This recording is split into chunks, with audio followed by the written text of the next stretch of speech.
In this question, we've got this horizontal branched pipe system. Okay, so we've got water flowing into pipe 1 and then going out through 2, 3 and 4.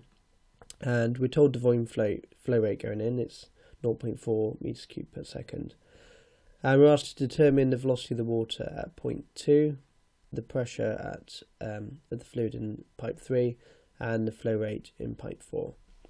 And if we look at the figure, we're also given a whole load of other information. We're given the diameter of this pipe and the pressure of the fluid here, the area of this pipe and the pressure, the diameter of this pipe, and the velocity in this pipe.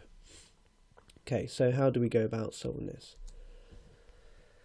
Well, first thing to do, I suggest, is to set up a table. Okay, so we have our various pipes 1, 2, 3 and 4, and we have the different parameters. We have pressure, velocity, volumetric flow rate, height to Z, the diameter and the area of the pipe. And notice here that I've put these all in the SI units. So we need to be careful because in the question some pressures were given as kilopascals and some were given as bar. So you need to make sure you do the right conversion when you put this table.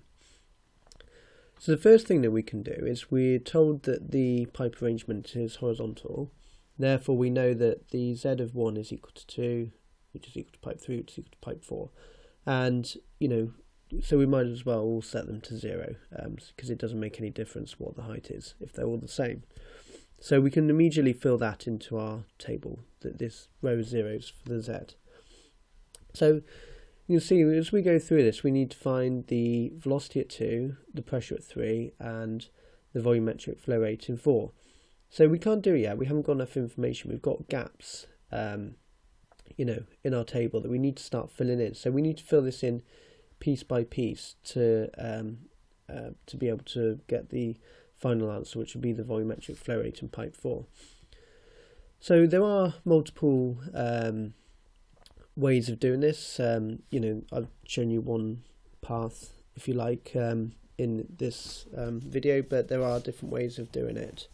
And each are equally as valid as each other, but basically what you've got to do is just work out which equations you have, what are your knowns, and then substitute in so you can start working them out. So the first thing we're going to do is we'll find the velocity in pipe 1, because we know the volumetric flow rate and we know the diameter, so we can work out the area.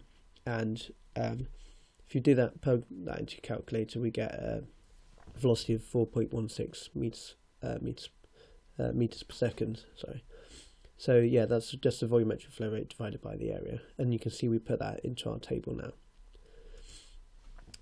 The next thing we're going to do is we're going to use Bernoulli's. So remember that this is the static pressure term plus the dynamic pressure term plus the hydrostatic pressure term is equal to a constant. So we're doing it between 1 and 3. And because all our z's are 0, those terms disappear. And then the only unknown that we have in here is P3. So we can put in all the other values that we have. And if you type that into a calculator, you should get a pressure of around 62 kilopascals for P3. So we can put that into our table. So that was one of the pieces of information that we were asked to find. We can also use a similar analysis to find the velocity in pipe 2.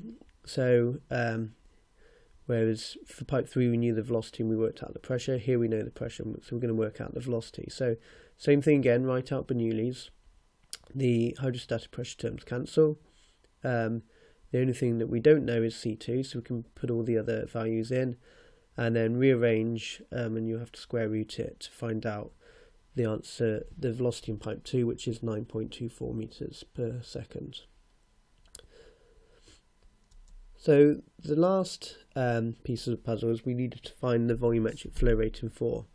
So to do that we want to use continuity, and we know the velocity in all 3 pipes, okay, but we don't know the areas. So first we're going to work out the areas of pipe 1 and pipe 3, which we've done here, which is obviously just pure geometry. So pi d squared over 4, put those in. Then, as I said, for continuity, we know that for incompressible flow, what goes in must come out in terms of volume, so that the volume going in, V1, is is equal to volume in pipe 2, pipe 3 and pipe 4. And we also know that the volumetric flow rate is equal to the area times the velocity. So we can also substitute that in. But notice we haven't done it for V4. We don't know the area of V4, but that doesn't matter because we're not trying to find the velocity in pipe 4. We're trying to find the volumetric flow rate. So if we rearrange and plug in the values, you should get an answer of the volumetric flow rate in pipe 4 as 0.234 meters cubed per second.